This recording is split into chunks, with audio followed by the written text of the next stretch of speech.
Star വ്ലോഗ്സിലേക്ക് സ്വാഗതം. ഇന്ന് ഞങ്ങളുടെ ഓണസദ്യയാണ് കാണുന്നത്. ഞാൻ ഓണസദ്യക്ക് വേണ്ടി തയ്യാറാക്കിയ കറികൾ വെള്ളരിക്ക പച്ചടി തയ്യാറാക്കിയായിരുന്നു, പിന്നെ സാമ്പാർ തയ്യാറാക്കി. തോരന് വേണ്ടി ഞാൻ തയ്യാറാക്കിയത് കാബേജ് തോരനാണ്.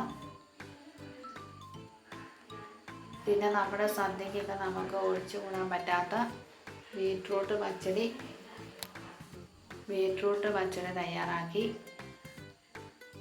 ഞാൻ പായസം ഉണ്ടാക്കിയതിൻ്റെ റെസിപ്പി മാത്രമേ കാണിക്കുന്നുള്ളൂ. ഇത് പാലസ് എന്ന് പറയുന്ന പായസ മിക്സാണ് ഞാൻ വാങ്ങിയത്.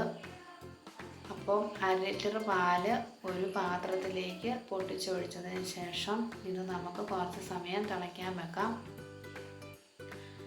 പായസം തയ്യാറാക്കാൻ വേണ്ടി നെയ്യ്, ചവ്വരി, മിൽക്ക് മെയ്ഡ്, ഒരു കൂട് പാലൊക്കെയാണ് ഞാൻ എടുത്ത് വെച്ചിരുന്നത്. പാല് നല്ലവണ്ണം തിളച്ച് വന്നതിന് ശേഷം അതിലേക്ക് പായസം മിക്സ് ഇട്ട് കൊടുത്തു.